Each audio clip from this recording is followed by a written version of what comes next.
Good afternoon, everyone.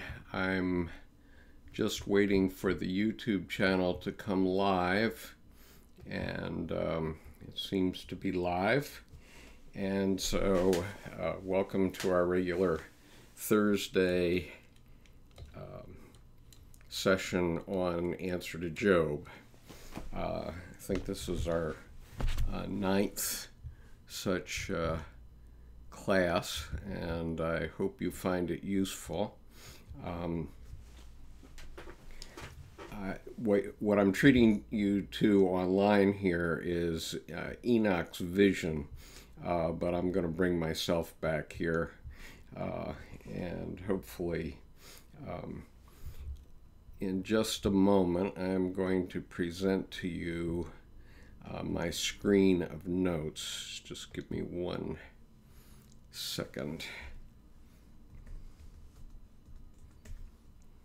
Okay. Here we go. All right.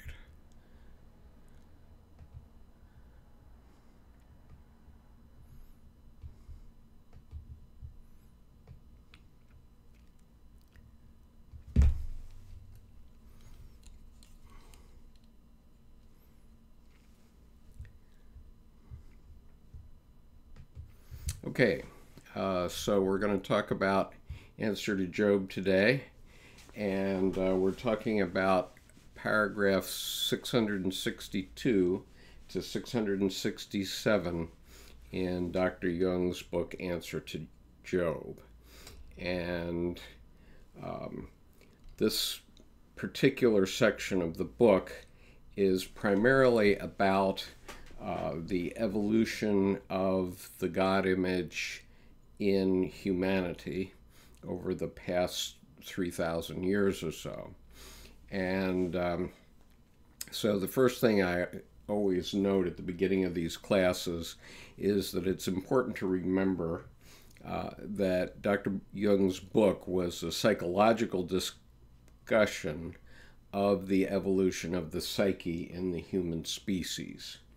And the basic theme, the differentiation and transformation of the God image in history, the evolution of the psyche.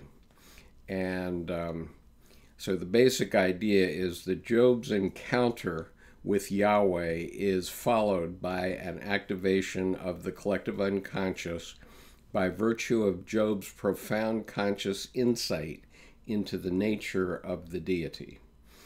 And let's see. Okay. I guess I can move that a little, somewhat, so that it's a little better on your screen.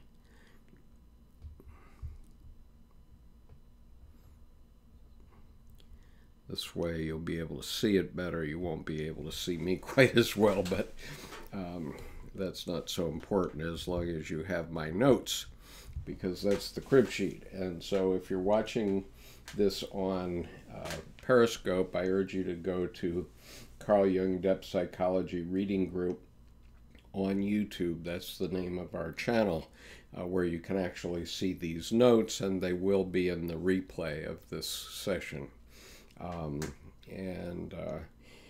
If you are here on chat on YouTube, please say hello so that I know that you're here and the chat is working. I'm going to just test that now momentarily here.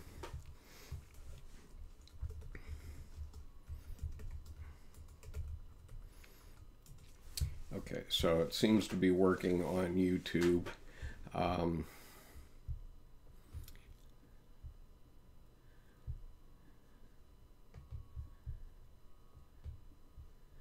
And so, anyway, okay, the God image feels obliged to move closer to humankind. And so it's coming up and out of the depths of the deep unconscious. So some or all of it, all can see it. Now, what Dr. Edinger is talking about here, and Dr. Jung are talking about, it is they are talking about what we imagine as God, the God image in the deepest archetype in the unconscious. And so also the most powerful archetype in the unconscious. And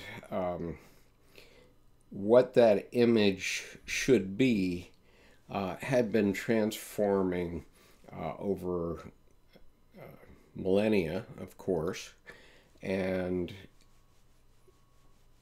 in the last 3,000 years, it's transformed quite substantially.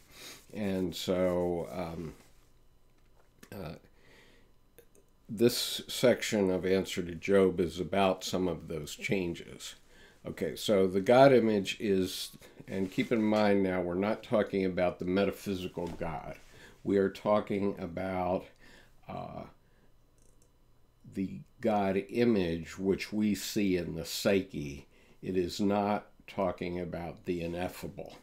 All right. And so the God image is something that doctors Edinger and Jung, who were both psychiatrists, could definitely point to in the psyche. They could prove the God image empirically. And the kicker on the whole deal is that human beings can't tell the difference between the God image and the metaphysical God. But nonetheless, psychologists and me, we're not necessarily trying to usurp the area of theologians, because religion has always provided imagery and metaphor for this God image over many thousands of years. And so we don't want to overthrow those images at all and those ideas, because those ideas are archetypal ideas and they have relevance. So so in paragraph now 6,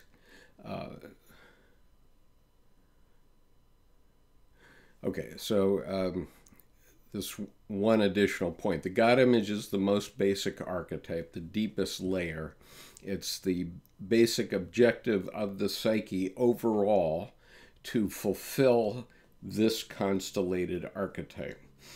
And so this fundamental idea is that archetypes are like, you could think of it as a program that's in your computer, an app in your computer that you're not using, or it's a record in your record collection. And it doesn't get played unless something happens which causes your psyche to be interested in that particular program. And when your psyche gets interested in that, that is, from Dr. Jung's point of view, that's called constellation. The archetype is constellated. Once the program begins to play, or once the app begins to play, it does not stop, and it will never stop until it's played through. So unlike a record in your record collection that, you know, if you listen to 10 seconds of it and decide you don't want to listen to that song today, you can just turn it off. In the psyche, once the record starts to play, it's never going to stop. And so very often this particular archetype, the self, the God image, doesn't get going until the midlife crisis. That's one place that it begins. But it can come up almost any time. And so in paragraph 662, for reflecting consciousness, it is impossible to think of God as the summum bonum. Okay, that's the first point. That in Christianity, God was seen as all good.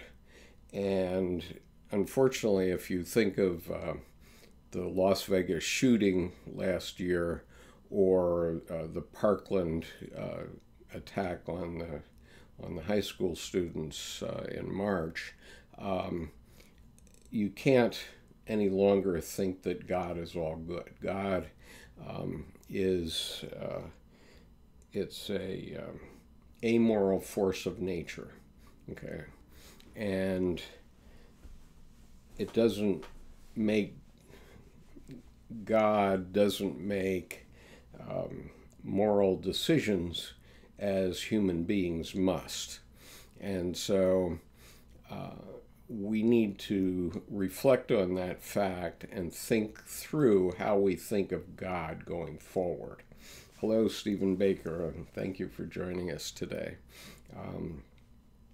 Just as an aside, if you are not a member of our Dropbox already, where we have lots of good materials, you can write email to skip.conover@gmail.com with a regular email address, and I will be able to add you to our Dropbox, but that's an aside. Okay, so paragraph 663, what is clear is that Christ is a numinous figure.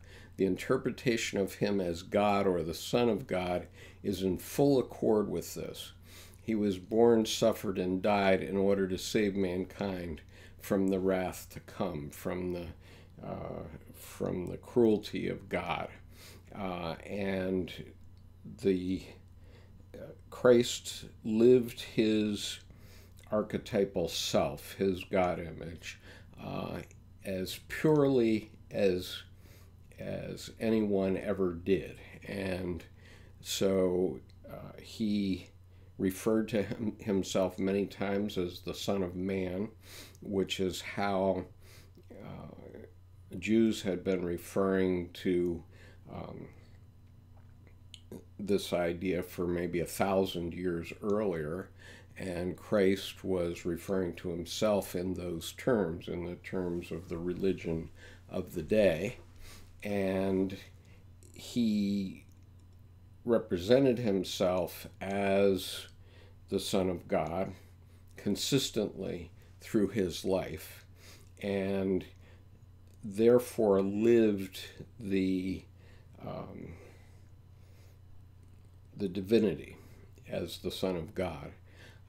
And the fact that God became man is only demonstrated when he's on the cross and he says, "What, my God, why have you forsaken me? Why hast thou forsaken me?" And that is the one and only place where we can point to an event in God's life, or in Jesus' life, where his humanity came through as opposed to his called self as the Son of the divinity. And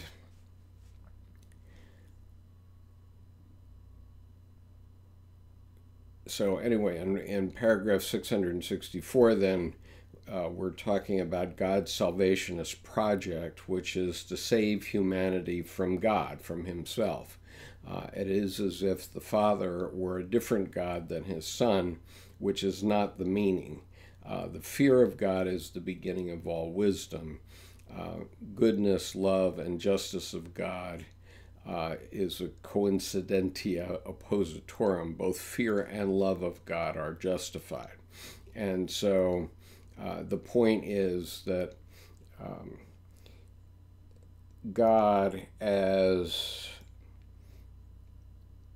an archetypal force of nature had to in some way manifest in humanity in order to save man from himself.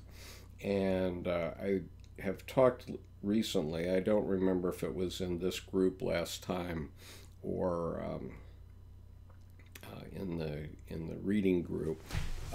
So one of the issues for humanity is the fear of God, and the fear specifically of death. And recently, in the last few years, in the last half of the 20th century, let's say, Ernest Becker wrote a book in the late 1940s called Denial of Death. And that constellated, let's say, a series of psychologists' research, and which emerged as what they call terror management theory. Now, terror management theory has absolutely nothing to do with terrorism. It has to do with the huge fear of death that exists in all humanity. And so Jesus was there 2,000 years ago, convincing humanity of the love of God. And let me give you the definition of terror management theory from Professor Sheldon Solomon, who is a professor of psychology at Skidmore College. And he has done a lot of research with another professor, Jeff Greenberg, professor of psychology at the University of Arizona, Tucson, and there's one other in their cadre. But in any case, and you can find more about Ernest Becker and Sheldon Solomon's work at the Ernest Becker Foundation online. Okay, so Sheldon's definition of terror management theory. Terror management theory was originally defined from the ideas of Ernest Becker, who, in the 1970s, wrote a series of books in which he claimed that the uniquely human awareness of death has a great deal to do with just about everything that human beings do day to day. His argument is that people are the only creatures that are smart enough to recognize that we're here, and if you know that you're here, you also realize that you won't always be around. On top of that, we realize that we will die someday, and that our deaths can occur at any time for reasons that we could never anticipate or control.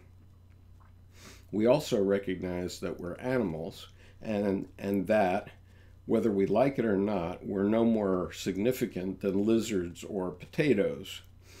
According to Becker, all these realizations would give rise to potentially debilitating terror, but for the fact that human beings rather cleverly, although not necessarily consciously, solved this existential dilemma by the creation and maintenance of what anthropologists today call culture. Becker's point was that human beings construct cultural worldviews, beliefs that we share with other people in our groups that essentially give us a sense that we are individuals of value in a world of meaning. When we have those beliefs, when we confidently subscribe to a belief that we have meaning and value, that in turn gives us a sense that we can live forever, either literally in the context of different religions, or that provide the hope for an afterlife, or symbolically, just the idea that tangible representations of our culture will remain nevertheless. So anyway, that is in my 2007 book, Tsunami of Blood. If you are on our Dropbox, you can have access to that for free. There's an electronic copy there, just so you know. But in any case, the fear of death is one of the biggest issues for humans, and God, the idea of God as being the instrument of death, let's say, was alleviated in some sense by the idea of the summum bonum from Jesus Christ. So in paragraph 665, man does not relish any all too human inconsistencies in his gods. Yahweh's defeat had consequences. Man's elevation morally had caused a disturbance in the unconscious. And so So what Dr. Jung is saying is that Job, or what Dr. Jung is saying, is that Job, at the time of his visions, realized that there was both a good side and a dark side to God. And so he made his case to the good side of God, and therefore, ultimately, God lightened up on Job. And so he went on to have a better life after his trials by the devil. And what Dr. Jung is saying, that at that time, about 500 years before Christ, then there's a potential that begins to build up in the unconscious of humanity. And there's an energy that's moving from the unconscious to the conscious. And he also makes the point that dreams and visions are not morbid, they are quite normal in people. And so then we find various Old Testament biblical figures who are having visions about a God that looks more human, is more human. And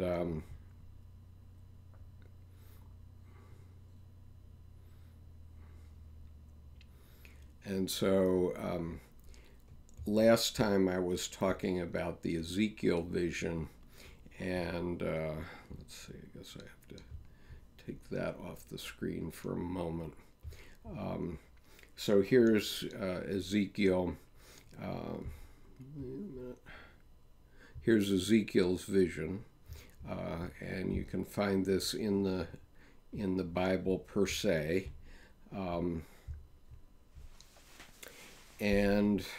So Ezekiel's visions are of an archetypal nature. Okay, they're not morbidly distorted in any way.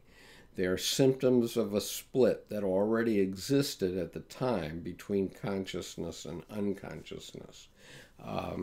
In the first vision, Ezekiel has seen the essential content of the unconscious, the idea of the higher man by whom Yahweh was morally defeated and who he was later to become. At around the same time in India, the Buddha, who was born in 562 BC, gave the maximum differentiation of consciousness supremacy even over all the highest Brahman gods. So at that time, the Indians had many thousands of gods. In Hinduism, there are still many gods. But what the Buddha was able to do was to differentiate the supremacy of consciousness.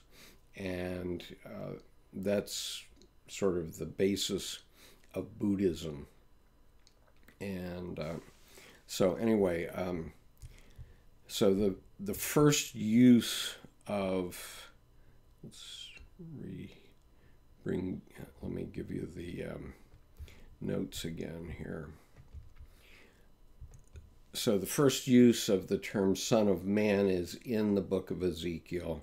In Ezekiel's symbol, Yahweh is growing closer to man. In other words, but probably did not reach Ezekiel's consciousness. But anyway, Ezekiel had this vision, and let's see. What Dr. Edward Edinger says in this book, Transformation of the God Image, this is the book of 10 lectures that Dr. Edinger himself gave on the book of the Answer to Job book of Dr. Jung. Dr. Edinger says that this vision is the culmination of the Old Testament understood psychologically. And the biblical reference is Ezekiel 4 to 31. It's the foundation for Christian mandalas. And in this vision, there's the lion, the ox, the eagle, and the human. Let's put it back up here for a minute. Okay, so this is, basically what Dr. Edinger is saying is this is human consciousness as it sees the God image as of the time of Ezekiel, around 550 BC. And it's the culmination of the development of God in the Old Testament sense. And okay, so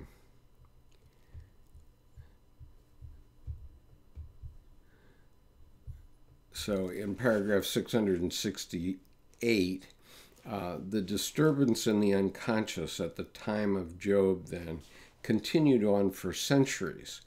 And then the idea of the Son of Man started to come up, which was a rejuvenation of the Father, the Son of ancient days.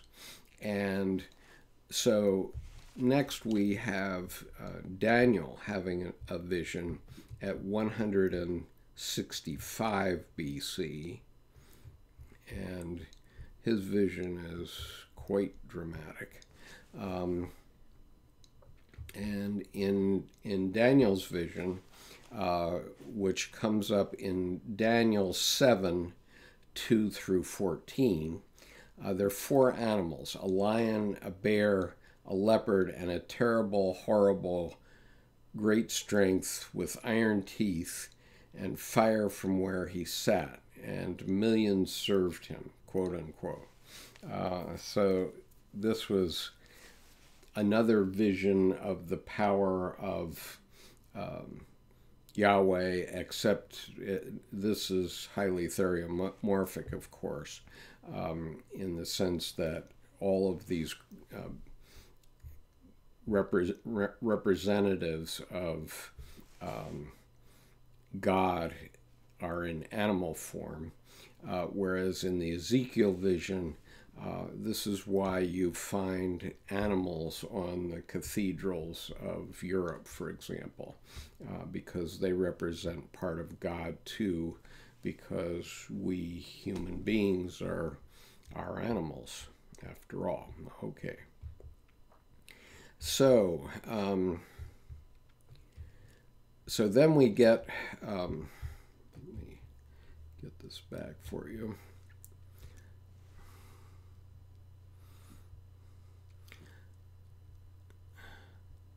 So then we get back to the book of Enoch. Now, for reasons passing understanding, the book of Enoch did not get into the King James Version of the Bible. Just wanted to check to see if it's in the New American Version, because the New American Version is basically a Catholic version, and it is not. So the Catholic version of the Bible tends to include some Apocrypha, but not the book of Enoch. So the book of Enoch gives a revealing account of the advance of sons of God into the world of men, a prefiguration described as the fall of the angels in Enoch 7:2. And God had decided that his spirit would not abide in man forever. There was a rebellion of 200 fallen angels. This is in the book of Enoch, so it's not in the Bible. Remember that.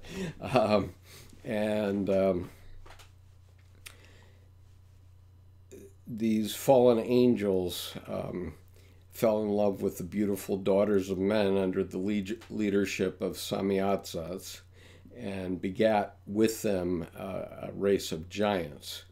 And these fallen angels taught mankind the arts and the sciences.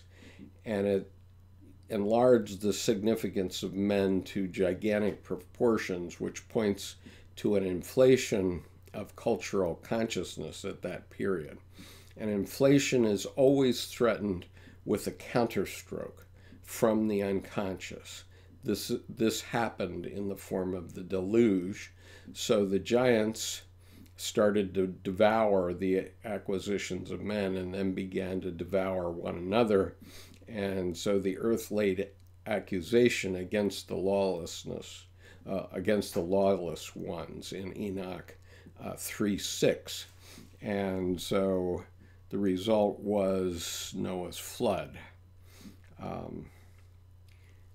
But maybe the book of Enoch was just a little too much for the fathers of the church who were at the Council of Nicaea to include in the Bible. But in any case, here's the vision that Enoch had at one point. Now, in his vision, he goes all over the earth with God and ultimately ends up in heaven with millions serving them and so on. And so that's a much more anthropomorphic vision of God as a man and as Enoch going into the place of God. So Sam Ekron says, synchronicity here right now, watching a black snake cross the garden path outside my open window, just like the answer to Job cover one. Right? Absolutely. And let me see here, get this off the screen. And so here's Skip the snake putting ideas in everyone's head based on these ideas. So anyway, in paragraph 670, then there's serious consequences to the invasion of the human world, and this explains Yahweh's precautions when he decides to become man. So remember all the precautions that surrounded the birth of Christ.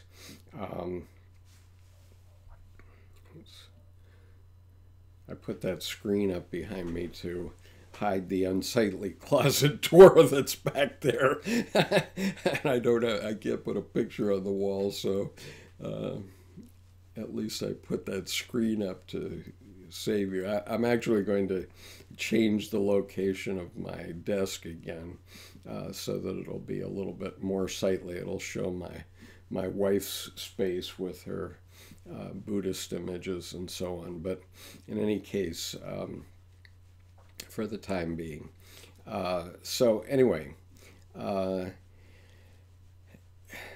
so Yahweh was taking precautions. Now, one wonders how Yahweh was taking precautions. I mean, the book of Enoch was occurring about 100 BC. And so obviously old guys like me back then were talking about what God was and what God should be and how God was going to become a man, I suppose. And there was a tradition of virgin birth going back 1,000 years before that to the stories of Isis in pharaonic Egypt. And so they were no doubt talking about those traditions. And so the sons of God, the archangels, let's see. Okay.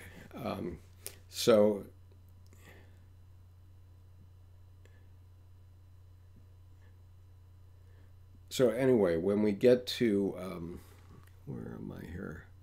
I'm still in paragraph 670. Edinger says, perhaps we should read this as precautions of the writers of the book of Enoch and others. The archangels start to get word in heaven by accident, and they express their frustration that they didn't know what to do. In paragraph 671, Yahweh has drawn no conclusions from his omniscience. He preferred not knowing. Keep in mind that Yahweh doesn't have a very differentiated consciousness at this point of time.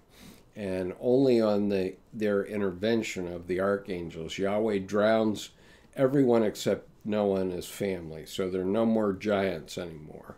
And the sons of God, the archangels, seem more vigilant, more progressive, and more conscious than their father. And so then there's the recollection of Sophia has been added to Yahweh's consciousness. In Ezekiel and Daniel, only vague hints about the quaternity and the Son of Man. Enoch gives clear information. He talks about the underworld, Hades, divided into 4 hollow places, abodes for the spirits of the dead, until the last judgment.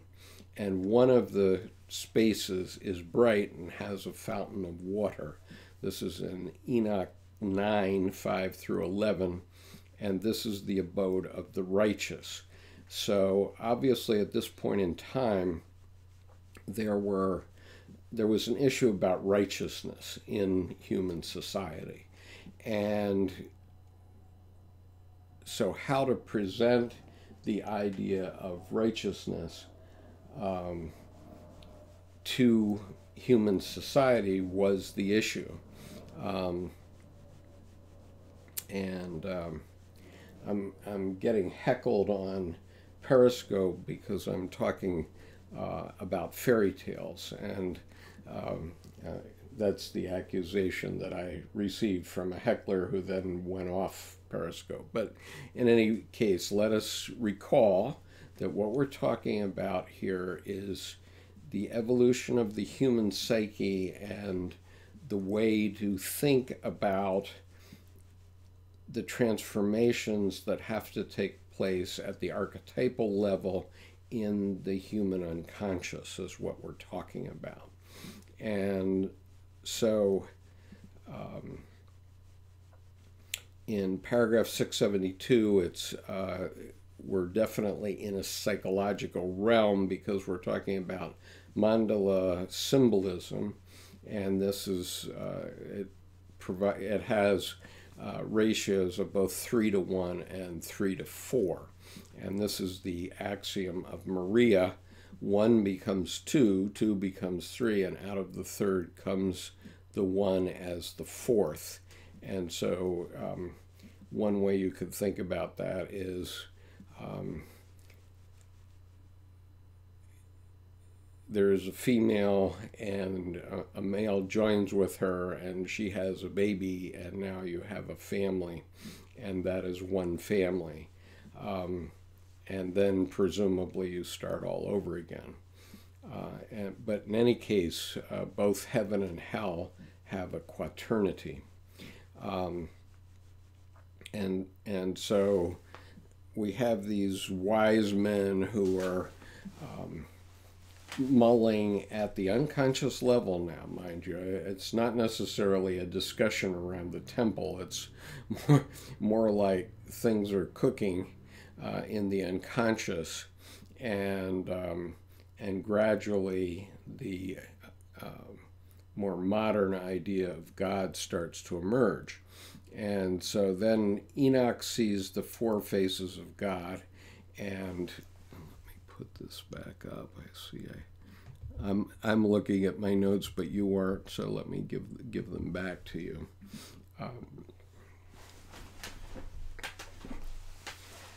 Okay.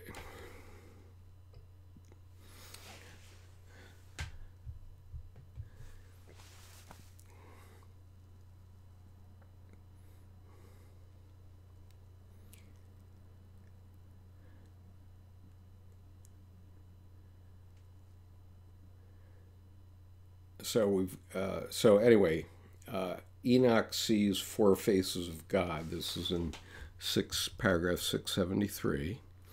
Okay, and so these are visions that are happening in individuals, and mind you, in Jungian psychology, dreams and visions actually exist. The unconscious exists. The psyche is real, and these are psychic facts. And so, notwithstanding the fact that my Periscope heckler wants to call these fairy tales, in point of fact, they are not fairy tales. They're quite real. They are the domain of psychiatrists and psychologists and of all of the rest of us. And the reason I'm here and the reason I've been doing this now for many years and studying Dr. Jung for many years is that I had some experiences 30 years ago which told me that they were real, but without benefit of ever having taken a psychology course or knowing anything about it.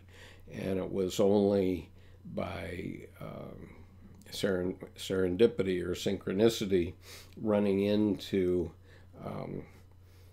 Dr. Jung's work that I gradually got conceptually what had been going on in my psyche. And the effect of it was, over now many years, Dr. Jung has served as my psychotherapist, because I've never formally gone to a psychotherapist. And so the reason that I provide these videos and do these presentations is primarily to help others understand themselves.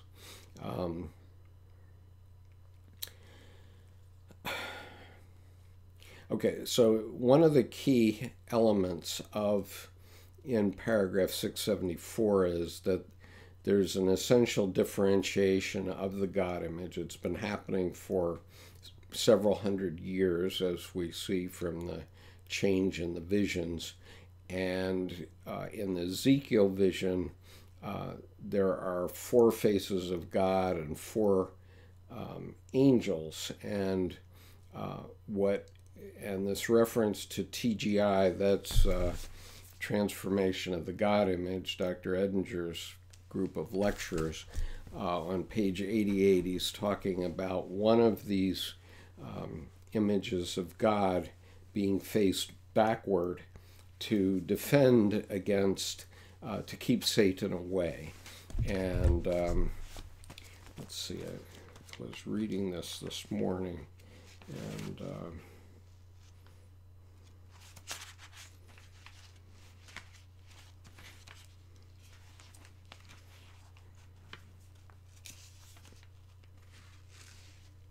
this was quite an interesting, just a moment.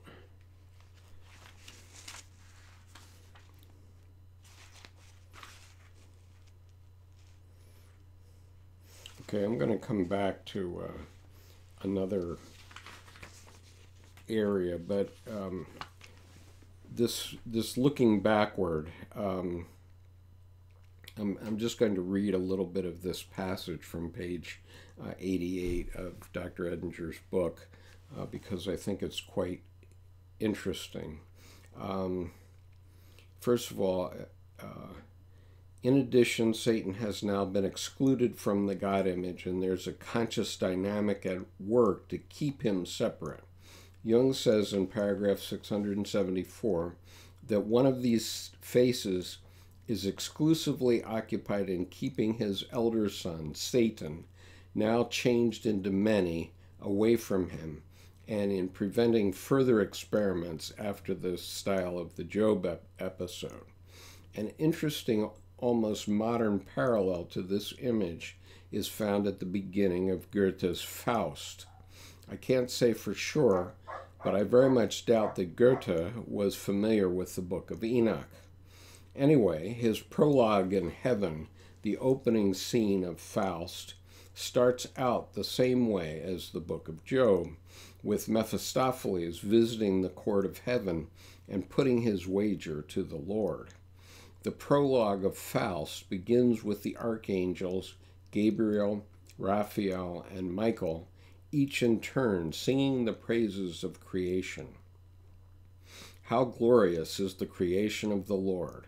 1, 2, 3, they come out, and then along comes Mephistopheles and says, I'm sorry, I can't give your creation any praise. It looks like a complete mess to me. That's number 4, you see, 3 plus 1. It is the same image as the book of Enoch, the difference being that there's nothing to fend Mephistopheles off. He just saunters into the heavenly court and starts expressing himself.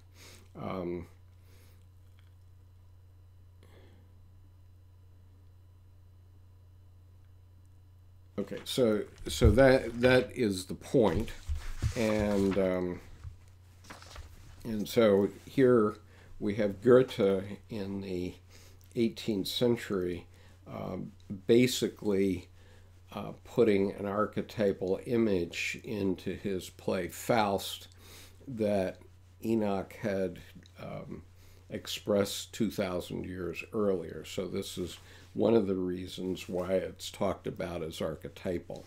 Now, I did want to go back to one thing that Dr. Edinger was saying about the giants, because it's very significant.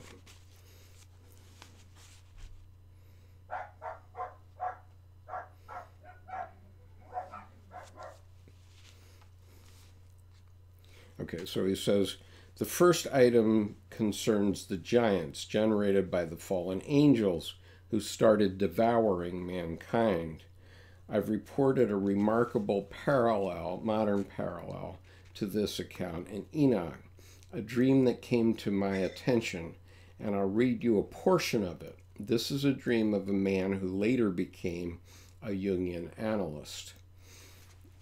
And I found this just amazing. Here's the dream.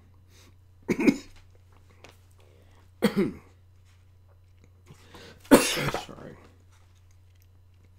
I am along what appears to be the Palisades, overlooking all of New York City. I am walking with a woman who is unknown to me personally. We are both being led by a man who is our guide. New York City is in a rubble, and the world, in fact, has been destroyed. It's just one heap of rubble. There are fires everywhere. Thousands of people are running in every direction frantically. The Hudson River has overflowed many areas of the city. Smoke is billowing up everywhere. The land has been leveled. Fireballs were in the sky, heading for the earth. It was the end of the world. The cause of this great destruction was a race of great giants, giants who had come from outer space, from the far reaches of the universe. In the middle of the rubble, I could see 2 of them sitting. They were casually scooping up people by the handful and eating them. The sight was awesome. The dream continues, but this excerpt is enough to illustrate the modern evocation of the archetype of the end of the world, which was first constellated in history in the context of Noah's flood. The archetype was constellated a second time in the context of the change of the eons at the beginning of our current eon, which was Enoch's concern. And now the same image is showing up in the unconscious of individuals at the end of this eon, at the end of that eon, in current times. It's a very vivid expression of the activation of the archetypal contents of the unconscious. That's what the age-olds represent, the archetypes. They're bigger than life things. And as they descend onto Earth, the image of their devouring human beings is an expression of the individuals being eaten up by the identification with the archetypes that are falling into the individual conscious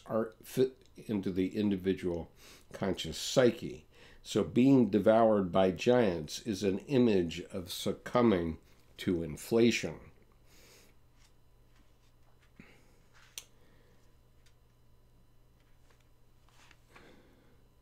So we have to keep in mind that in Jungian psychology, at least, there is this idea that we are all walking down this middle path between inflation, which is us being bigger than we should be, and depression, which seems to be our modern split. And so we have a lot of people that are very depressed, and part of that from a Jungian psychology point of view might be that we've lost our relationship with this God image, with the self, with this second center that rules our lives. It's an archetype in the deepest part of our unconscious, the deepest archetype.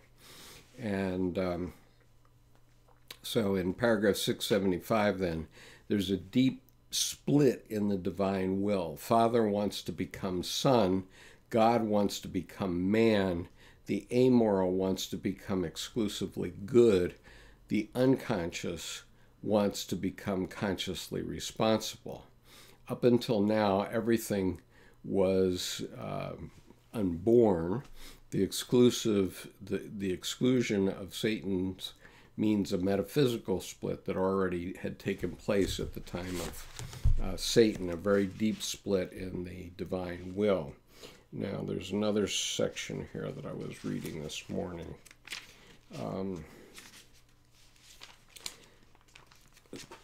So he's saying here, Jung,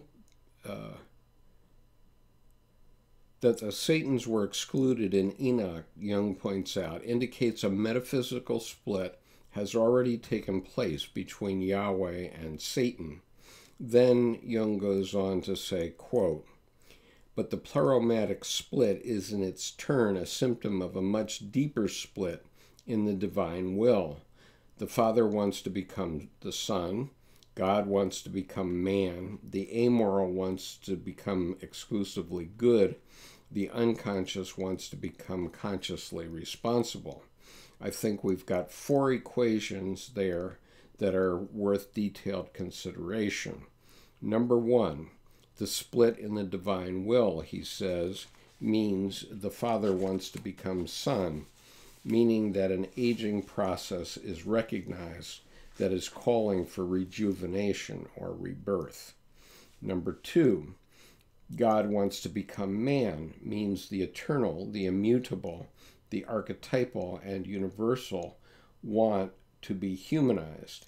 They want to manifest in time. They want to incarnate.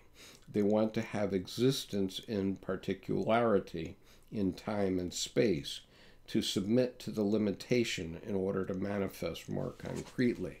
And so one of the key things to think about in terms of what Dr. Jung was saying is that consciousness is a light in the darkness of mere existence. So if there were no consciousness in the universe, then the metaphysical God or the God image would not know the enormity and beauty of the creation. And so there has to be consciousness in order for that to be recognized, in order for the creation to be recognized by both the metaphysical God and the God image. And so therefore God wants to become man because God wants this consciousness. Number 3, the amoral wants to become exclusively good. The amoral refers to the unconscious state of the God image which exists prior to moral differentiation, prior to the separation of the opposites. It wants to separate the opposites and then identify exclusively with the good, which can take place only by becoming human. It can occur as long as the God image remains. It cannot occur as long as the God image remains in an eternal, undifferentiated form. it has to allow itself to go through human incarnation in order to achieve that differentiation. So you might think of any animal species, let's say, which doesn't think morally about anything that it does instinctually. A lion will go kill a gazelle and rip it apart, and every other creature will do more or less the same to a lesser creature and rip it apart. But it's only in man that we have started to put ethics around it, let's say. And so once we start to put ethics around it, then we have to start to think about what is good and what is evil. That's the differentiation that starts to take place in the unconscious. And the significance of talking about all this is that these evolutions occur in each of us all the time. And they have been developing since the beginning. We can look back at fetuses and see that at different periods in our development as a fetus, we might look like a fish and so on. And those are actually our pre-existing developments evolutionarily. And so there are also evolutionary things that occur within the psyche, and they happen in all of us in the same sense that the fetus develops through all those stages. So number 4, the unconscious wants to become consciously responsible. There again, full consciousness of the self requires a particular incarnated human ego in order to be the self's vessel of realization. So the point is that we are the vessel in which this responsibility for ourselves is conscious. So he goes on here. All of those 4 equations refer to the process of the differentiation and transformation of the unconscious as it is encountered by the conscious ego. And all 4 equations describe the dynamics of what goes on when the unconscious is subjected to scrutiny, a serious examination, and a serious attempt by the conscious ego to come to terms with it. Okay, so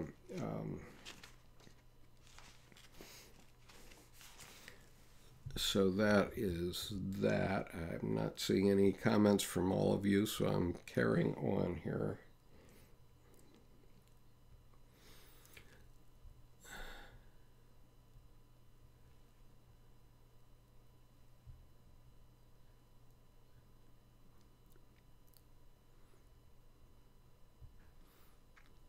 Okay, so then what comes up is this idea of the Son of Man. And it's first mentioned in Ezekiel, and it's mentioned 80 times in the first 4 books of the New Testament. And there's great debate among scholars about what it means. So scholars dispute the term into 4 categories.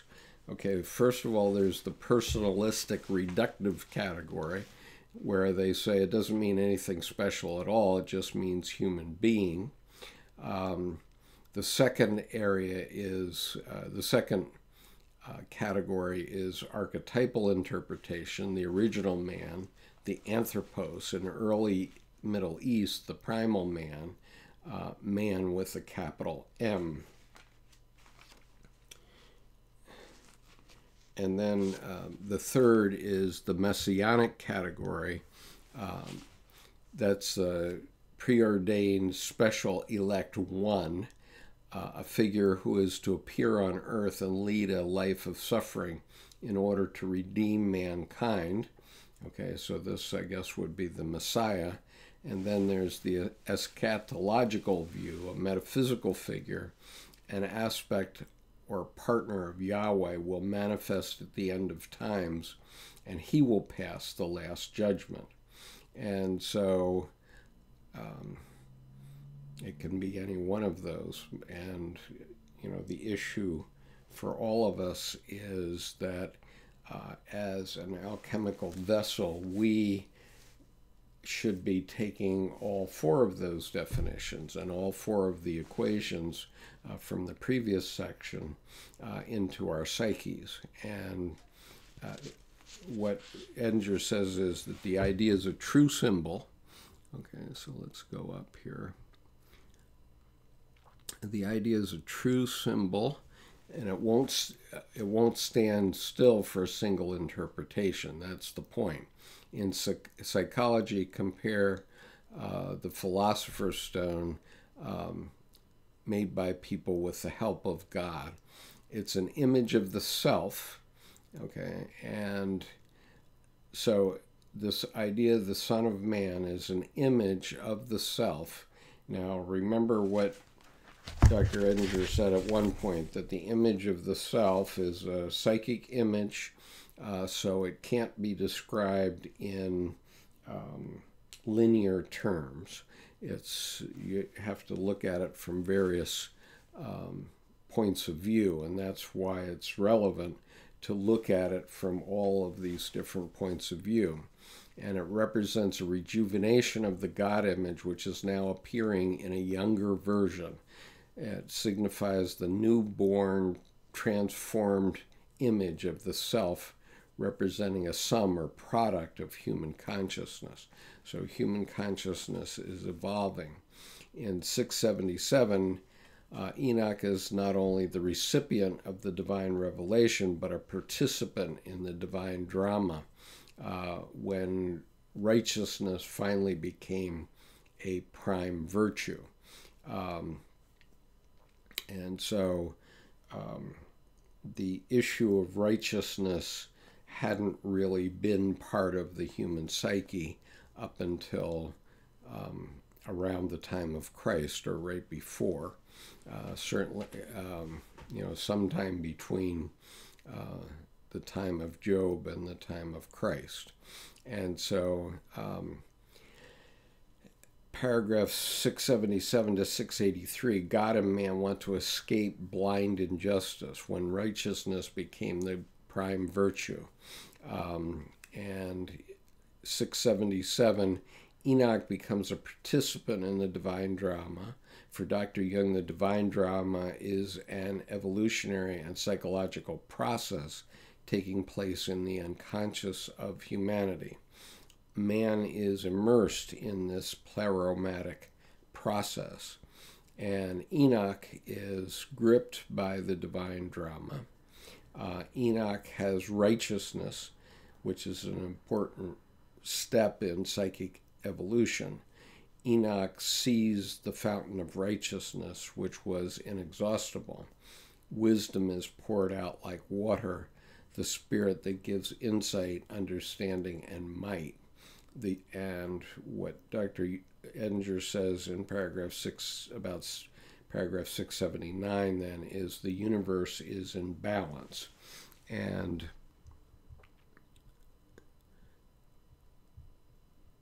in 670, Enoch is addressed by the title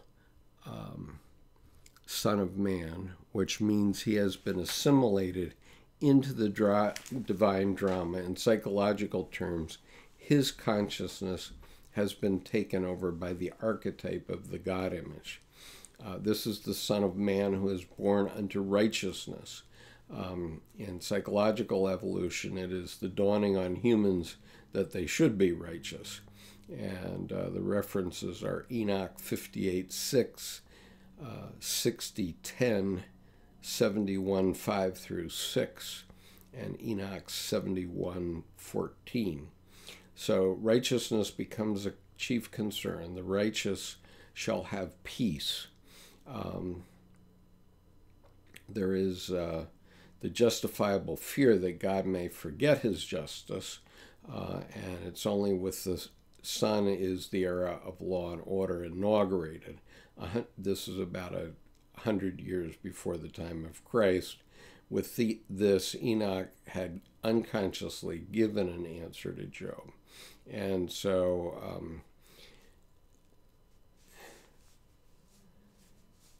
anyway, let me give you back just for a moment here the vision of Enoch, which appears in the book of Enoch.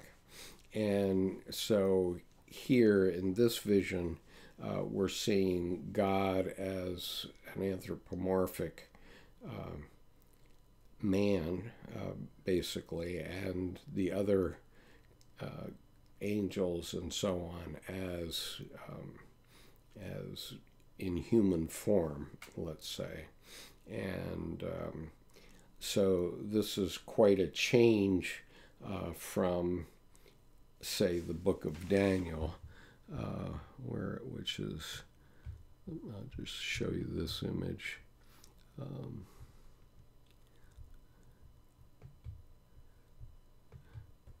Okay, so here are the images of God in the book of Daniel versus the image in the book of Enoch, which was 200 or 300 years later.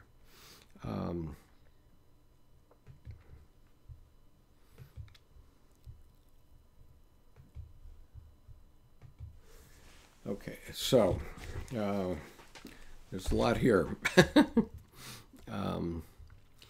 So there's, in paragraph 683, there's an emphasis on God's agedness, and it's logically connected with the idea of the existence of a son.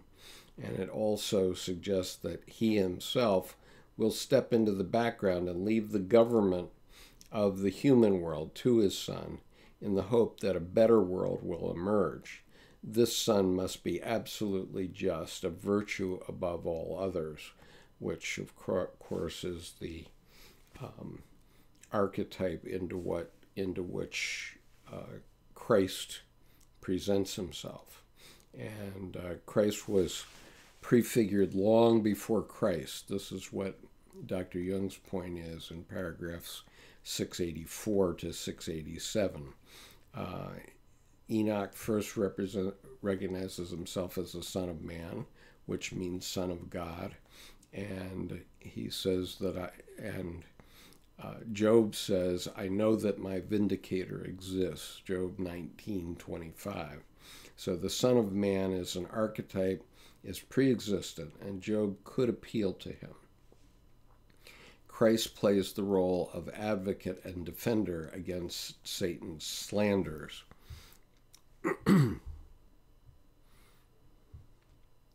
So paragraph 685, one is only to consider what Yahweh's injustice, his downright immorality, must have meant to a devout thinker. Considering the deliverance from the fear of God and the goodness of the loving Father in heaven in later centuries, it is easy to see how incompatible the figure of Yahweh presented to the early religious consciousness. Yeah, no kidding. Anyway, all right, so definition of pleroma here. This is the spiritual universe as the abode of God and the totality of the divine powers and emanations. That's a Gnostic idea. In Christian theology, it's the totality or fullness of the Godhead and dwells in Christ, according to the Oxford dictionaries. But it's basically everything before a division of anything into opposites. In other words, it's God before the creation. Okay, so the book of Enoch was an anticipation in the grand manner, paragraph 687. Everything still hung in midair as revelation psychologically that never came down to earth. And Christianity had been historically prefigured long before Christ, as proven by these biblical histories. Okay, so just another caveat. It's important to remember that Dr. Jung's book was a psychological discussion of the evolution of the psyche of the human species. So basically, I've gotten through these paragraphs. The next paragraphs for discussion in next week's session will be paragraphs 688 to 712. And we're starting to work up to some of the hard-hitting later paragraphs of Dr. Jung's work. But here we basically have been seeing a psychological interpretation of these scriptures. And Dr. Jung has been criticized even as recently as Paul Vanderklay, who's the one Reformed minister that I know of that's talking about Jordan Peterson these days. Paul Vanderklay started to diss Dr. Jung as a Gnostic, and Dr. Jung simply said in response to that in a letter that what Martin Buber was talking about, Martin Buber criticized Dr. Jung as a Gnostic too, and Dr. Jung said that what Buber is seeing as Gnosticism is only psychiatric empiricism, where he was simply reporting what he was finding in the psyche. And that's the important distinction here. And so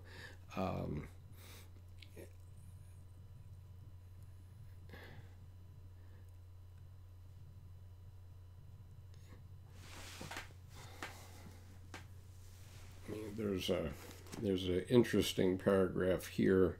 Just a moment.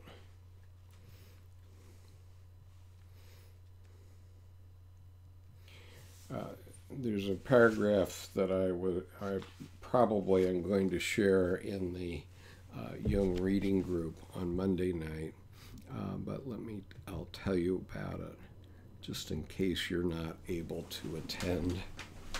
Now that I've gotten that off the screen, I can talk to you about it. But Dr. Jung is often referred to by people who want to diss him, and it seems to me that's a mistake, because what he has brought forth is a way to revivify all religions, not only Christianity. But he was talking about, he's often criticized for mysticism. And he wasn't a mystic. He did not see himself as a mystic. He did talk about mystic ideas, things like the Tarot and so on. And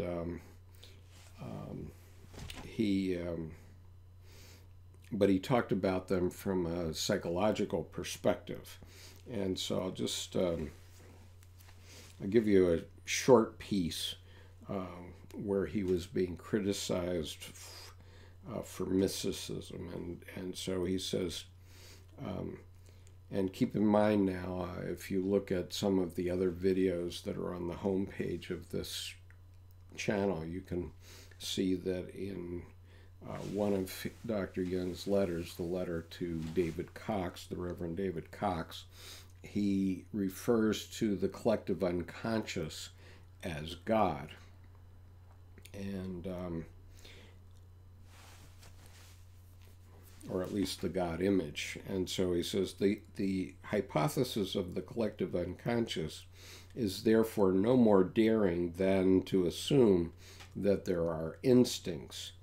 One admits readily that human activity is influenced to a high degree by instincts, quite apart from the rational motivations of the conscious mind. So if the assertion is made that our imagination, perception, and thinking are likewise influenced by inborn and universally present formal elements, it seems to me that a normally functioning intelligence, a normally functioning intelligence can discover in this idea just as much or just as little mysticism as in the theory of instincts. Although this reproach of mysticism has frequently been leveled at my concept, I must emphasize yet again that the concept of the collective unconscious is neither a speculative nor a philosophical, but an empirical matter. The question is simply this: are there or are there not unconscious universal forms of this kind? If they exist, then there is a region of the psyche which one can call the collective unconscious. It is true that the diagnosis of the collective unconscious is not always an easy task. It is not sufficient to point out the often obviously archetypal nature of the unconscious products, but these can just as well be derived from acquisitions through language and education. So anyway, I'm going to be talking about this some more. I was reading from paragraph 92 of this book, which is Archetypes of the Collective Unconscious by C.G. Jung. I noticed the other day that they have a copy of this in Barnes & Noble in my local community, which is amazing because very often they don't have any Jung books. But this book is Volume 9, Part 1 of the collected works. And if you are not a member of our Dropbox, you can send me an email to skip.conover@gmail.com, and I will be happy to add you to our Dropbox. And in there you can find an electronic copy of this book for your reference. It's quite a complex book, as you can see. It's not little. But anyway, that's the nature of Dr. Jung's work. Now I am, I guess, an hour and 20 minutes into this presentation. So if there are questions, comments, any thoughts about Jungian psychology whatsoever, I'll be happy to address them. I did receive, I guess I'm going to turn off my Periscope so I can look at the questions that I have from the other day, because my Periscope viewers have seemed to fall off, although I had 49 live viewers in this session on Periscope, although one of them was that heckler. But in any case, I have some interesting questions for discussion on Monday night. I'll leave the questioner anonymous, but here are the questions he asked, which I did offer to address, or did agree to address at some point on Monday. And these are not small questions. He sent them to me on Twitter, but I hope he didn't expect me to respond to these in 280 characters. But anyway, what is your personal opinion on existence? Why do you think we are here? How did we get here, and where will we go? Those are pretty big questions. And then some more.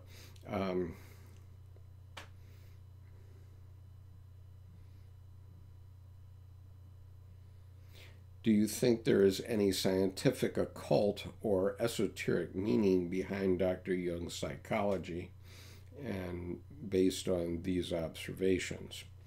Okay, well, I will endeavor to answer those questions. They're not little ones on Monday, for whatever it's worth. I see Sam and Stephen Baker were on chat earlier. I don't see anyone else on chat, but are there any other questions, thoughts, or comments to come onto chat today? If we don't interact, then I'm going to assume that you've, how should I put it, assimilated these 25 or so paragraphs of answer to Job.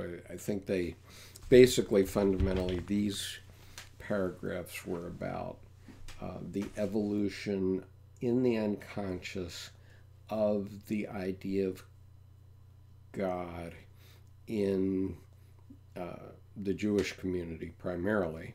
And since, at least in the West, we don't have any other references to this, they represent humanity in the West. I think that there are certainly the Buddha lived about the same time as Job, and he is reputed to have given 84,000 teachings in his lifetime, and only about 5% of those teachings have been translated into English, and the rest are being translated. But that's another example of the evolution of the human psyche that is coming down to us through the Eastern approach. And of course, there are apocryphal stories that say that there were encyclopedias in China 5,000 years before Christ. I remember reading that in college. I was an Asian history major, but I never remember seeing an example of a 5,000-year-old encyclopedia. So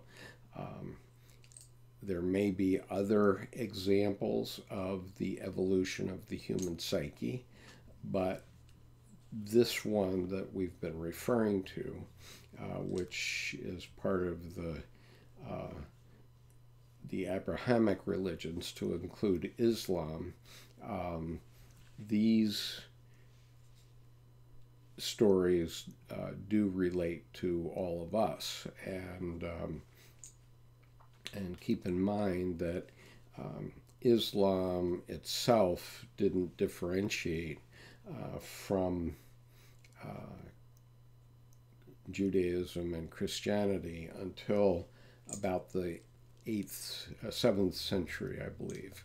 And so up until that point, and Muslims think of Jesus Christ as a prophet in Islam, and there's a story of Moses' encounter with Al-Khidr in the 18th surah of the Quran, and so these Judaic figures do appear in Muslim literature as well, and so they relate to the development of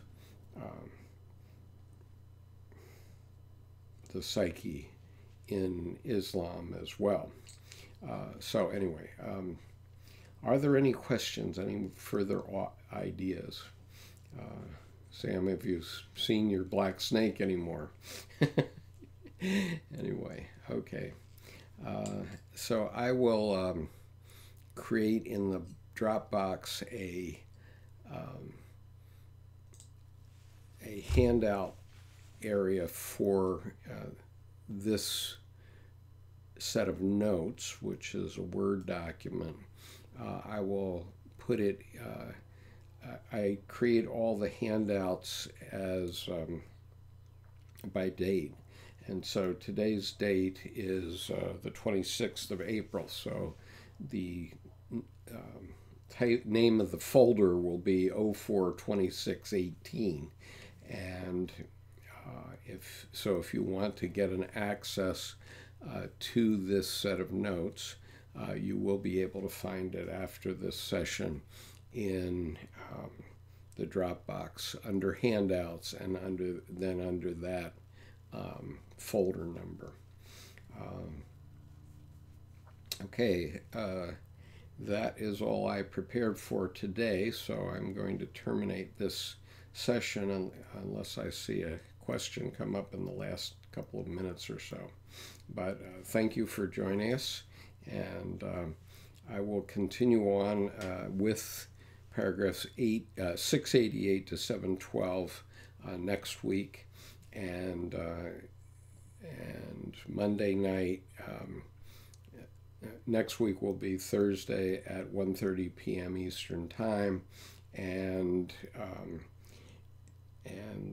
the regular meeting of the group will be Monday night at 8 p.m. Eastern Time on this same YouTube channel. And thank you, Stephen, for indicating that you're still here. That's helpful to me. And I do know that a lot of people listen to this group on iPhone, and it may not be so convenient to comment in the chat on iPhone, and you may be doing other things. So thank you all for attending, and I'll see you again Monday evening at 8 p.m. And if you have any ideas for things that you would like me to discuss in the regular meeting group that are beyond the scope of Answer to Job, please do feel free to send them through to skip.conover@gmail.com, and I will do my best to address them in the meeting.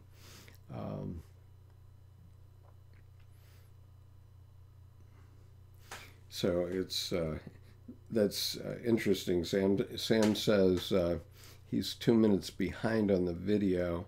The snake came back once more briefly and disappeared now. So I guess that we should take that as an indication that our process of messing with your psyches should be over for today. But let me also, that reminds me to give you a caveat, which is that when you start talking about archetypal issues, which is basically what Jungian psychology is about, that in itself can constellate certain archetypal things happening in your psyche. And indeed, when it happened to me, that I had a psychogenic experience that involved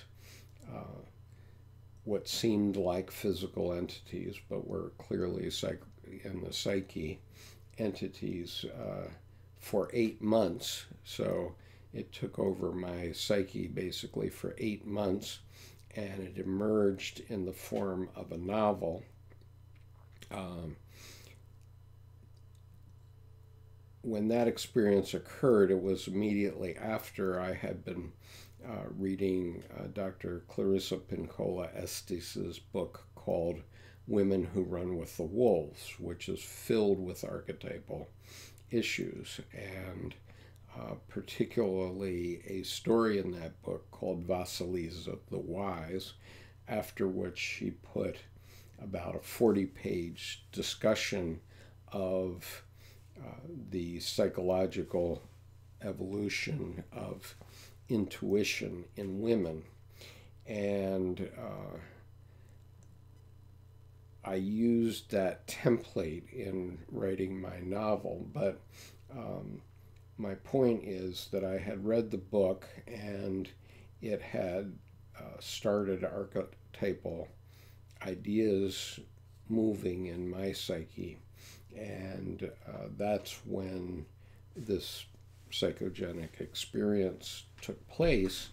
And so I know from my own experience that those things can come up. So the point is, Dr. Edinger calls this encounter with the greater personality, which is another way of referring to the self or the God image. And if you haven't seen that, I urge you, let's see, I'll take one more minute here. I can probably find it easier than you can. I'm going to give you the link to a lecture that Dr. Edinger gave back in the 1980s, where he was basically providing a warning about this sort of thing happening to you. And so I will, on the chat here, give you a link to that lecture because I think it's useful to know it. When I first read this lecture or heard this lecture, it's a lecture that's only on audio, and I was quite moved by this lecture, and I listened to it several times, I just couldn't get it all by listening to it. So finally I decided to create a transcript of this lecture. And so this link that I've just put on here is a link to the lecture. And you can both listen to the lecture on the audio, and you can read my transcript of the lecture. And I've done some highlighting on that lecture so that you can easily find the areas I think are important. But one of the things that Dr. Edinger does say is that this sort of thing, while this experience, this encounter with the self or the greater personality, is the objective of Jungian analysis. He says that explicitly. But if you haven't had Jungian analysis, as I hadn't, or you don't know that it can come up, it's very helpful to know that this sort of thing can happen. And so that's why I think it's important to also mention it to you. Let's see, Word Made Flesh says, cheers, Skip, you're right. I'm cooking and my hands haven't been free. Enjoyed listening. Glad that you were listening. Sam says, do you know what did Jung say about the snake being outside the mandala on the drawing of the book cover? Well, the snake, I think you're referring to this, and here's the snake, and the snake is outside this mandala. I don't recall any specific reference to that. I'm sorry, I don't remember ever reading anything about that. Obviously,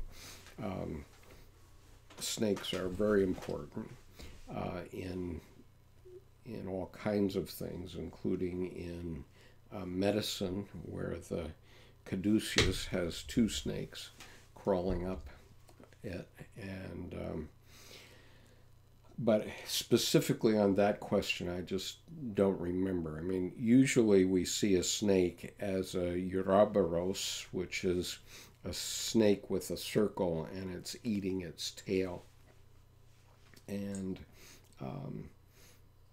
I just thought it was fascinating in the movie Arrival. If you've not seen the movie Arrival, I urge you to see it. It's very heavily Jungian. And the creatures who come from somewhere else, we don't know where, the creatures have a written language that is all Ouroboros, and it emerges, I won't give you a great deal of detail about it, but every set of words of writing that they do comes out in that form, And so the idea is that we're taking psychic energy out of the world and turning it into our lives, but then we're eating our own tail. And so the universe is one thing, as the physicist David Bohm referred to it as unbroken wholeness in constant flowing motion. And the physicist cosmologist Michio Kaku said that all atoms in the universe are connected to all other atoms in the universe. And so, in a sense, that Ouroboros is saying that. And there's, if you want to read way too much about it, you can get Erich Neumann's book, The History and Origins of Consciousness, which has about 400 pages on the Ouroboros. Anyway, Edge of Thought, hello. Thank you for joining. So let me just see if... Well, I keep these things in arm's reach. On the Origins and History of Consciousness, you can see this is the top of the Ouroboros with the tail and the head here of the snake. And then let's just see if there's a picture of it here that I can easily find. Okay, so here's an image of it from supposedly from Nigeria. It's this image here. Let's see if I can. I'm not always clever at handling this camera. Okay, that's the image, and you can see the snake eating its tail in the middle of that mandala. And I guess that's kind of an astrological mandala also. But here's one from alchemy from the 17th century. And it's this one right here, where the Ouroboros is a dragon eating its tail. But anyway, so it's an important idea in the psyche, deep in the psyche. It's often unconscious, so I can't really say too much about it, mainly because I'm unconscious of it myself, except that all of these very deep thinking psychologists thought it was an important idea, so that's the best I can do about it.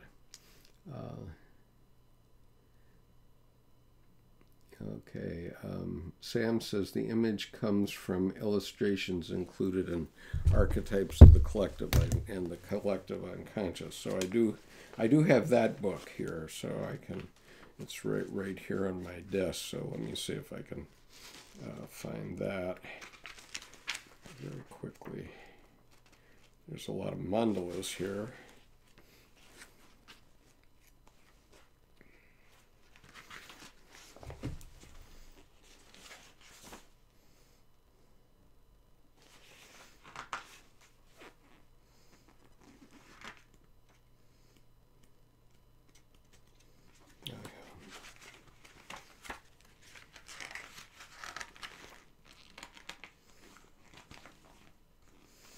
So, snakes in all parts of the world are important symbols. Here's an Ouroboros that hasn't found its tail, and here's one that's in the center of a mandala. I don't since I don't have the pages for that.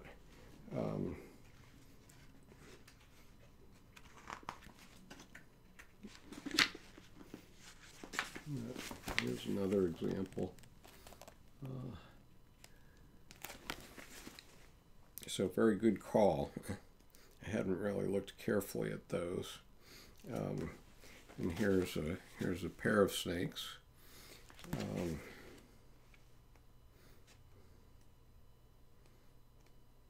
Okay, so anyway,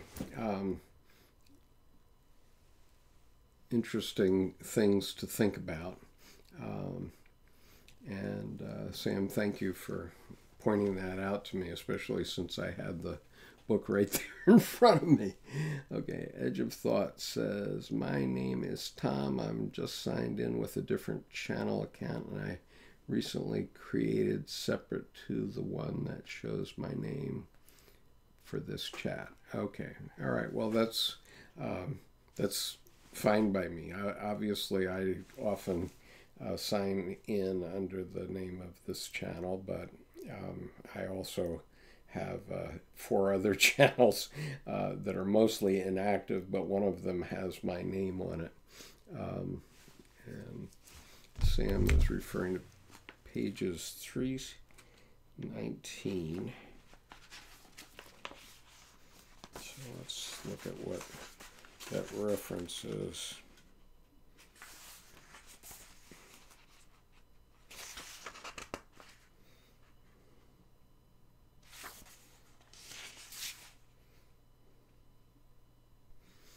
Are you meaning paragraphs 319 to 323? Oh, wait a minute.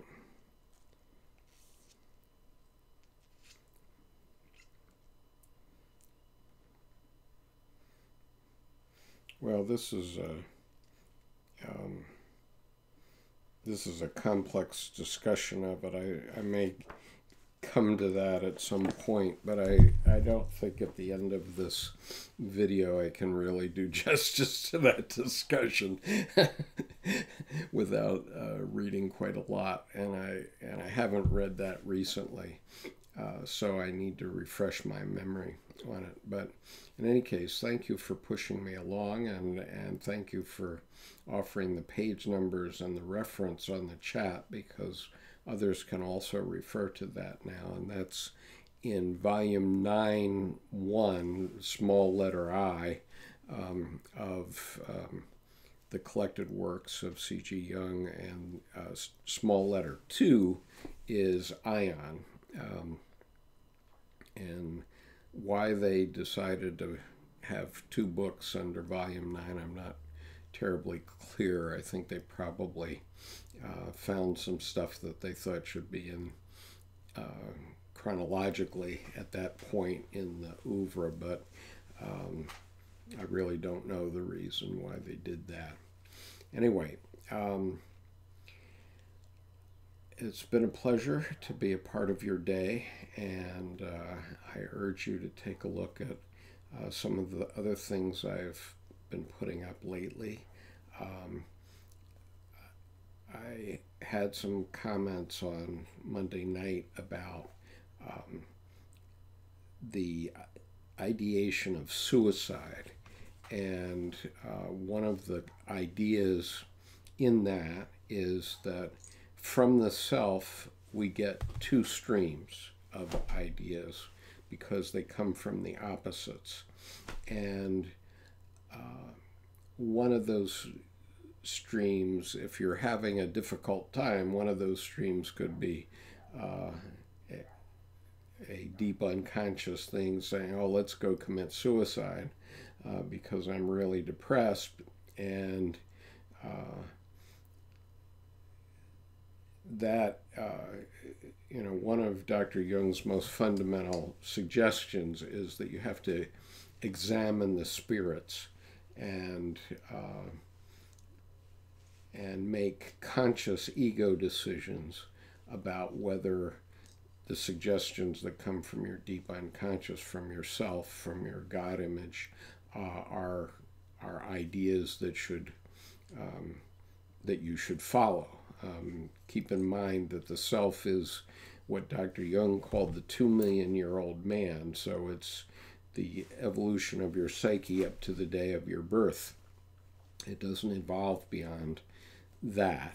And so as your ego then develops, your ego has to live in the 21st century. Mine had to live a lot in the 20th century too, but for everybody now, we all have to live in the 21st century. And we have to bring our consciousness that exists only in our ego to bear on any topic. So the 2 million-year-old man, the self, the God image, does give us ideas. They aren't always good ideas. And so we have to make a conscious decision. And in my case, when those ideas of suicide come up, and occasionally they do, not lately, but around the crash of 2008 they came up, and one of my neighbors did commit suicide. And, you know, even at that time, not knowing what I'm saying to you now, I simply said, perish that thought. I'm not going to commit suicide because I want to see how all this comes out. And one of the ways it came out was receiving a very clear call to be doing what I'm doing with Dr. Jung's oeuvre and being physically here right now, which obviously I wouldn't be doing if I had committed suicide. And so that has given new meaning to my life. I find I get a new major meaning in my life about once a decade, but at least since 2010, this has been my activity between the Archetype and Action website, which I gave you a link to there, and this YouTube channel. This has been a calling and a meaning of my life, one of them. And so, you know, don't sell yourself short. We all have something that we can bring to the world and contribute to humanity, and we ought to reflect on what that can be. Sam says, picture 5 in the thicker pages. Let's see. Picture 5. Picture 5 in the thicker pages. Okay, that's the image. Yeah, that image is actually reversed on. That image is actually reversed on the answer to Job. But thank you for bringing that to my attention. Because not only is it reversed, but it's upside down. So whoever did answer to Job did that, and here's the image to which Sam is referring. And so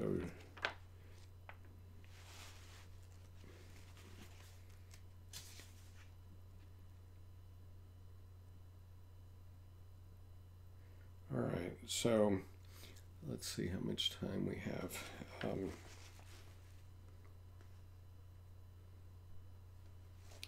Okay, I'll read about picture 5, since this is relevant to this image, the reverse of this image.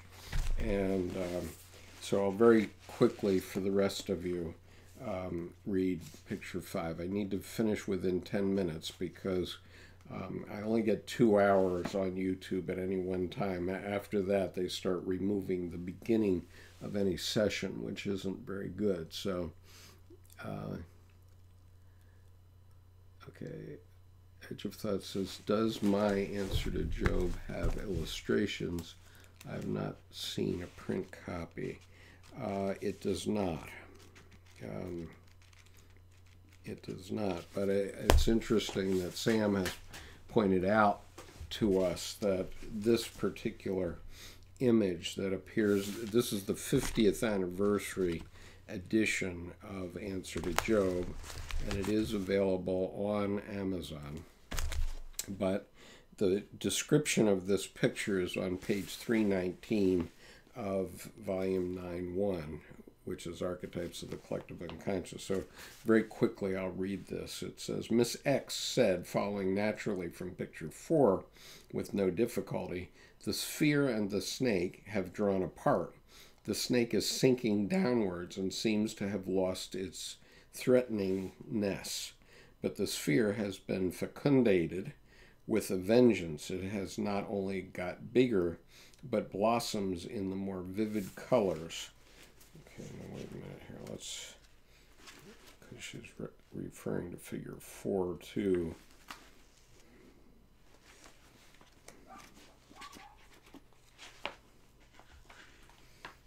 Okay, so here's figure 4 that she's referring to, and then that's figure 5, which is the one that's on the cover.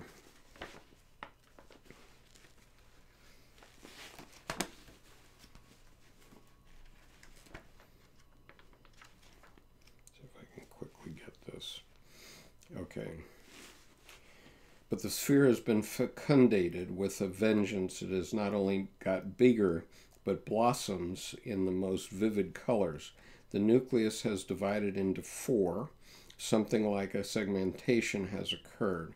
This is not due to any conscious reflection, such as might come naturally to a biologically educated person. The division of the process, or of the central symbol, into 4 has always existed, beginning with the 4 sons of Horus, or the 4 seraphim of Ezekiel, or the birth of the 4 eons from the metra, impregnated by the pneuma in Barbello Gnosis, or the cross formed by the lightning snake in Bohm's system, and ending with the tritrameria of the Opus Alchemicum and its components, the 4 elements, qualities, stages, etc. In each case, the quaternity forms a unity. Here it is the green circle at the center of the 4. The 4 are undifferentiated, and each of them forms a vortex, apparently turning to the left. I think I am not mistaken in regarding it as probable that, in general, a leftward movement indicates movement towards the unconscious, while the rightward, clockwise movement goes toward consciousness. The one is sinister, the other rightful, correct. In Tibet, the leftward moving swastika is a sign of the bone religion of black magic. Stupas and chortens must therefore be circumambulated clockwise. The leftward spinning eddies spin into the unconscious. The rightward spinning ones spin out of the unconscious chaos. The rightward moving swastika in Tibet is therefore a Buddhist emblem. For our patient, the process appeared to mean first and foremost a differentiation of consciousness. From the treasures of her psychological knowledge, she interpreted the 4 as the 4 orienting functions of consciousness: thinking, feeling, sensation, intuition. She noticed, however, that the 4 were all alike, whereas the 4 functions are all unlike. This raised no question for her, but it did for me. What are those 4 if they are not the 4 functional aspects of consciousness? I doubted whether this could be a sufficient interpretation of them. They seem to be much more than that, and that is probably the reason why they are not different but identical. They are not form 4 functions, different by definition, but they might well represent the a priori possibility for the formation of the 4 functions. In this picture, we have the quaternity, the archetypal 4, which is capable of numerous interpretations, as history shows us, and as I have demonstrated elsewhere, it illustrates the coming to consciousness of an unconscious content Hence, it frequently occurs in cosmogonic myths. What is the precise significance of the fact that the four eddies are apparently turning to the left when the division of the mandala into four denotes a process of becoming conscious is a point about which I would rather not speculate. I lack the necessary material. Blue means air or pneuma, and the leftward movement and intensification of the unconscious influence. Possibly this should be taken as a pneumatic compensation for the strongly emphasized red color, which signifies affectivity. Paragraph 566. The mandala itself is bright red, but the four eddies have in the main a cool greenish-blue color, which the patient associated with water. This might hang together with the leftward movement, since water is a favorite symbol for the unconscious. The green of the circle in the middle signifies life in the chthonic sense. It is Benedicta Viriditas of the alchemists. Paragraph 567. The problematic thing about this picture is the fact that the black snake is outside the totality of the symbolic circle. In order to make the totality actually, it ought really to be inside. But if we remember the unfavorable significance of the snake, we shall understand why its assimilation into the symbol of the psychic wholeness presents certain difficulties. If our conjecture about the leftward movement of the four eddies is correct, this would denote a trend toward the deep and dark side of the spirit, by means of which the black snake could be assimilated. The snake, like the devil in Christian theology, represents the shadow, and one which goes far beyond anything personal, and could therefore best be compared with a principle such as the principle of evil. It is the colossal shadow thrown by man, of which our age had to have such a devastating experience. It is no easy matter to fit this shadow into our cosmos. The view that we can simply turn our back on evil and in this way eschew it belongs to a long list of antiquated naiveties. This is sheer ostrich policy and does not affect the reality of evil in the slightest. Evil is the necessary opposite of good, without which there would be no good either. It is impossible even to think evil out of existence. Hence, the fact that the black snake remains outside expresses the critical position of evil in our traditional view of the world. Paragraph 568, the background of the picture is pale, the color of parchment. I mention this fact in particular as the pictures that follow show a characteristic change in this respect. Okay, so this is a series of pictures that relates to a specific analysis that Dr. Jung was doing. So I very much appreciate Sam bringing that to my attention. I hadn't noticed that before. I'm going to have to hang up in about 1.5 minutes or lose the beginning of this video. So does the Answer to Job edition you have illustrations? Okay, this version I have does not have illustrations.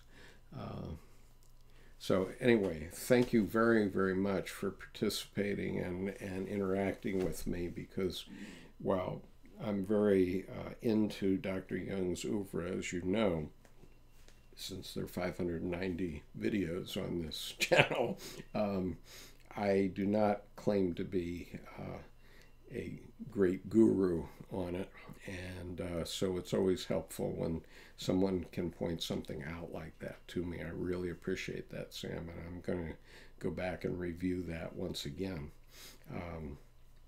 So anyway, thank you very much for participating, and I am going to terminate this session, because if I don't, I'm going to lose the beginning of the video, and I will be online for sure Monday at 8 p.m. Eastern Time on this same link, and possibly between now and then if I find something I really want to talk about. Anyway, see you soon.